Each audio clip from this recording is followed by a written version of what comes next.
Olá, hoje vamos tratar do artigo sobre aplicação de integração numérica na engenharia. Nosso grupo ele é composto pela Ana Luísa, Igor Almeida, Otávio Henrique, Sandro Isaac e por mim, Jéssica Ferreira. Dividimos o artigo em três principais partes, que é a introdução, onde trazemos a importância da integração numérica na ciência, na tecnologia e na engenharia, e também explicamos sobre as fórmulas de Newton-Cotes, que são a regra do trapézio e a primeira e segunda regra de Simpson. Depois dessa explicação, dessa contextualização, trazemos as aplicações, e essas aplicações se tratam de exemplos reais. Por exemplo, o cálculo de área de um rompimento, área atingida pelo rompimento de uma barragem. E por último, não menos importante, a gente traz aí a conclusão, onde fazemos um apanhado de tudo que foi tratado durante o artigo e a nossa opinião sobre a integração numérica e a sua importância na engenharia. Então, aí, introduzindo e contextualizando vocês sobre métodos numéricos, né?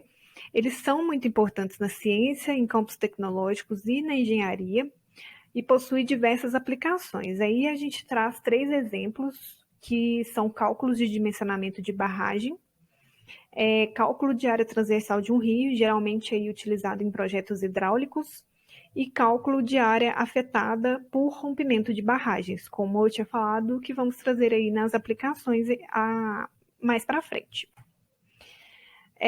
O método de integração numérica, ele busca substituir uma função f de x por polinômios que se integram ao longo de que se aproximam ao longo de um intervalo AB, ou seja, ele permite calcular a área aproximada de cada região do gráfico. E ele utiliza raciocínio geométrico baseado em figuras geométricas. Geralmente ele é utilizado a partir de duas limitações que tem aí no cálculo de integração, que é quando o f de x ele não é conhecido, quando a primitiva não é conhecida ou é de difícil obtenção, ou quando a função é definida por pontos tabulados, o que torna inviável o uso da integração. Esse método de integração numérica ele é dividido em dois grupos, pelas fórmulas de Newton-Cotes e a fórmula de quadratura gaussiana. Nesse trabalho a gente vai focar e aprofundar mais nas fórmulas de Newton-Cotes, por ser um assunto que estamos mais familiarizados, foi tratado em sala de aula e trazemos e focamos em aplicações reais, né? Então, contextualizando, essas fórmulas de Newton-Cotes, elas são esquemas mais comuns de integração numérica, elas são baseadas na estratégia de substituir uma função complicada ou dados tabulados por uma função polinomial aproximada que seja fácil de integrar. Então, é muito importante aí as fórmulas de Newton-Cotes, né? As fórmulas ou regras temos três fórmulas ou regras de Newton-Cotes, que seriam a regra do trapézio, a primeira e segunda regra de Simpson. E aí, em seguida, vamos aprofundar um pouco mais, explicando um pouquinho mais de cada uma. Então, falando sobre a regra do trapézio simples, ela é uma das formas de obter a aproximação através de figuras poligonais, né? Então, nesse caso aqui, a gente vê que quando a gente falou pelo raciocínio geométrico, é verdade, porque aqui a gente tem uma figura do trapézio, então, a partir dela, a gente busca por aproximação. Então, aqui, basicamente, a regra do trapézio, ela utiliza como base a fórmula de área do trapézio, onde a gente simplesmente apenas substitui os termos. Por exemplo, o H, ele é igual a B menos A, como está aqui na figura, no eixo X. E aí a gente coloca que é igual a x1 menos x0, como está explicado aqui no eixo X. O T minúsculo, ele é o FB, que é igual a f de x1 ou y1, e o T maiúsculo, ele é o FA, que é igual ao f de x0 ou y0. Então, assim, a gente aplica nessa fórmula da regra do trapézio simples, e aí a gente consegue chegar em uma aproximação da integral. Não é um ótimo global, porque tem poucos pontos. Então, quanto mais pontos a gente tem, melhor fica a integral e mais próximo fica o ponto, né? Melhor é a aproximação. Então, para isso, a gente entra na fórmula do trapézio composto, que é uma fórmula composta, onde a gente simplesmente coloca mais pontos, porque quanto mais pontos, melhor é a aproximação. E aí a gente tem os subintervalos, e aí em seguida, a gente faz um somatório. Esse somatório é simplesmente essa fórmula do trapézio simples várias vezes. Então, a gente vai somando essa fórmula várias vezes. Então, como está aqui nesse desenho, a gente pega os pontos x1, x2, x3, x4 e coloca na fórmula. Por exemplo, esse i aqui, h dividido por 2 vezes y0 mais y0. E como eu coloquei aqui que y0 é igual a f de x0. Então, é apenas pegar aquela fórmula simples do trapézio e ir somando os vários pontos que tem. Então, quanto mais pontos, melhor fica a aproximação. E então, assim, fazendo um apanhado, a gente viu, né, a importância do método numérico para a engenharia, e nós vimos também a regra do trapézio, a regra simples e a regra composta. Aí, em seguida, vai ter as duas regras de Simpson, primeira e segunda regra. Muito obrigada. Olá, meu nome é Igor, né? Eu vou falar sobre as duas regras de Simpson. Bom, a primeira regra de Simpson, ou a regra do 1/3, visa aproximar a integral definida pela área dos arcos da parábola que interpolam a função. A fórmula simples é dada a partir de 3 pontos. Né? Nós temos aqui, né, no exemplo do gráfico, os 3 pontos. Sua fórmula é I igual a H sobre 3 vezes y0 mais 4y1 mais y vezes 2. O nome 1/3, esse nome 1/3, a origem desse nome 1/3, ele é dado visando que o H ele é acompanhado de um 1 aqui, do número 1, né? Tem subscrito aqui, né? É subentendido que tem o número 1 aqui. Por isso nós temos o nome 1/3. E outra curiosidade, uma propriedade, podemos dizer assim, uma observação, é que a regra de 1/3 ela é utilizada quando só se tem 2 intervalos. Aqui nós temos um, aqui temos o segundo intervalo, 2 intervalos, né? 3 pontos, 2 subintervalos. Para achar os componentes dessa fórmula, né? O H ele é dado por x2 menos o valor de x0, ou B menos A, e esse resultado dividido sobre 2. O x1, né, que é o ponto aqui no meio, entre os dois, entre o valor de A e o valor de B, ele é dado nós vamos ter o valor de x0, o valor de A, e nós vamos somar o valor de H. Aí nós chegamos ao valor de x1. Os valores, né, como y0, y1, y2, primeiro a gente tem que visar que y é igual a função de x. Logo, o meu y0 é igual, né, y0 é igual a f de x0.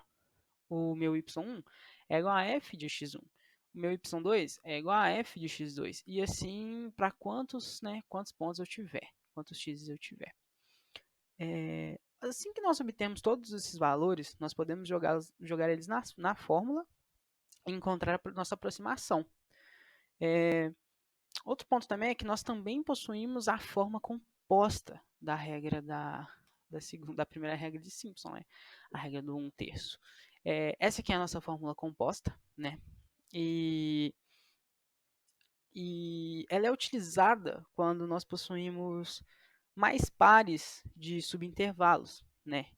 Aqui nós temos um par, nós temos mais outro par, outro par, outro par, outro par, e assim por diante, o segmento todo. Mas o que acontece? Para chegar nesta fórmula, aqui na fórmula composta, nós vemos que a diferença para a fórmula simples é mínima, uma vez que é basicamente para cada par, nós utilizamos a fórmula simples, né? Aqui, ó, aplicação, nós temos passo a passo aqui, aplicação no primeiro par de subintervalos, ou seja, este grupo aqui, nós vamos ter os valores de y, os valores de f de x, um valor de h definido e tudo mais. E para um segundo par, nós vamos pegar o valor de y2, que se repete para o primeiro intervalo, primeiro par de intervalo, ele se repete aqui. E a mesma coisa, e vamos fazendo isso n vezes, até completarmos todos, né, todos os nossos intervalos que nós queremos colocar na nossa regra de Simpson, aplicar a nossa regra de Simpson. Mas o que acontece? Para chegar nessa fórmula composta, nós basicamente vamos colocar esse valor de H3 em evidência, porque ele aparece em todas as partes dessa equação, e vamos repetir os valores daqui. Porém, eu vi aqui, eu falei aqui anteriormente que o valor de y2 ele se repete. Então nós também podemos colocar ele em evidência. Logo, né, nós vamos criar uma sequência nós vamos começar por um valor de y0 até um valor de yn, mas durante toda a fórmula nós vamos ter esse 4, esse 2, esse 4, esse 2 repetindo aqui. E é basicamente isso. Agora, já na segunda regra de Simpson, ou a regra do 3/8, elas são bem parecidas. O ponto é que o motivo de ser chamado 3/8, né, obviamente, é que ao invés do 1 aqui agora nós temos o 3/8. E também agora nós temos um valor extra de y aqui, uma vez que a gente tem um ponto a mais, né? E um subintervalo a mais também. Nós podemos ver aqui que são os 3 subintervalos. É um trio de subintervalos. Então, a fórmula simples, né, ela é dada por I é igual a 3h sobre 8 vezes y0 mais 3 vezes y1 mais 3 vezes y2 mais y3. Ela se difere, né, da primeira justamente nesses, em vez de 3 pontos, nós recebemos 4 pontos. Né, nós temos 4 valores para y. E ela é obtida aproximando-se a função de f de x pelo polinômio interpolador de Gregory Newton de terceiro grau. Os valores são bem a mesma forma que nós obtemos ele, são formas bem semelhantes. O h é a mesma coisa, a única diferença é que nós vamos pegar o valor de y0 menos o valor de y3. Nós teremos aqui, o valor de x0 e o valor de x3, né? Aqui está x1 mais x0 e x3, e nós faremos x3 menos x0 é igual a 3, é dividido por 3. Ou a menos b, ou b menos a sobre 3, nós também obtemos o valor de h. O x1 nós obteríamos por... nós vamos pegar o valor de x0 e somar com o valor de h, com esse intervalo, nós vamos chegar no valor de x1. E o x2, ele é obtido, né, a gente vai pegar o valor de x0, o primeiro valor que nós conseguimos, e vamos somar a 2 vezes h. Nós vamos ter 2 intervalos. Ok. Também possuímos a forma composta da regra do 3/8, e é utilizada, né, quando nós possuímos o número nosso de subintervalos é múltiplo de 3. Por exemplo, quando temos 3 intervalos, 6 intervalos, 9 intervalos, 12 intervalos, nós utilizamos a segunda regra. E adaptamos da mesma forma, né, que fizemos com a primeira. Ao invés de somarmos várias fórmulas simples, nós podemos colocar o 3 vezes h sobre 8 em evidência, que ele vai se repetir, e os valores de y que se repetem dentro do parênteses, a gente também põe em evidência. Então, nós temos y0 mais 3y1 mais 3y2 mais 2y3. O valor de y3 se repetiria na primeira regra simples, na fórmula simples, e na segunda também. Podemos multiplicar por 2. E do mesmo esquema da primeira, que nós temos 4, 2, 4, 2, aqui nós vamos ter 3, 3, 2, 3, 6, 2, 3, 6, 2, uma quantidade n de vezes, até um último valor de y que encontramos aqui. E é isso. Agora eu vou passar para o integrante que vai falar sobre as aplicações da integração numérica na engenharia. Olá. Meu nome é Sandro, eu vou falar a respeito de uma das aplicações. Ela será sobre o volume de água de uma piscina. Neste caso, o volume de uma piscina retangular, com 30 pés de comprimento e 50 pés de largura. Na tabela abaixo, verificamos que o x é a posição, dada a origem 0 até a posição final 50, e o nosso h de x é a profundidade. Todos eles espaçados de 5 pés de uma ponta até a outra, igualmente. Através da integral, nós verificaremos o valor aproximado para o volume da piscina.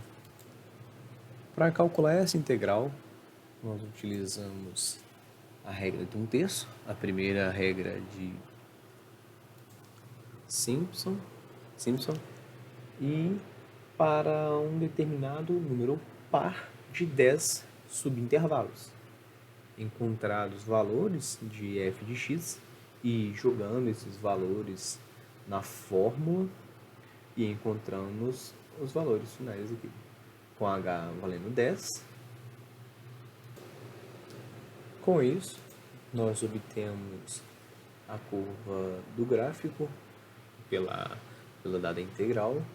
Utilizamos o VCN para verificar os valores dados pela nossa equação e encontramos o valor da integral de 584 unidades de volume. Com esse trabalho, nós percebemos que a técnica de integração numérica é mais eficiente e até mesmo com isso, pela qual o método analítico ele não funciona nesse caso, por exemplo.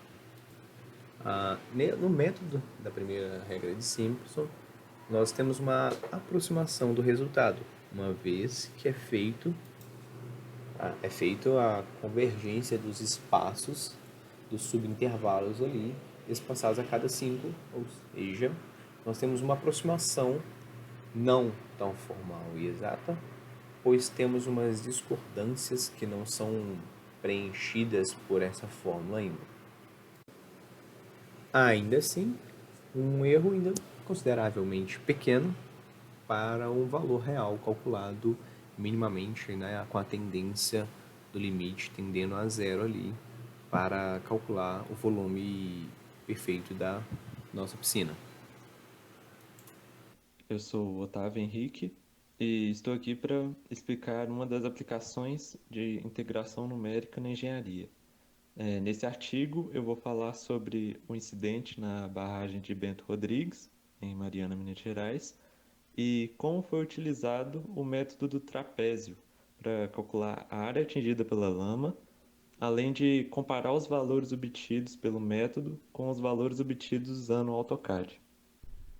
O rompimento da barragem de Mariana foi o maior impacto ambiental já registrado.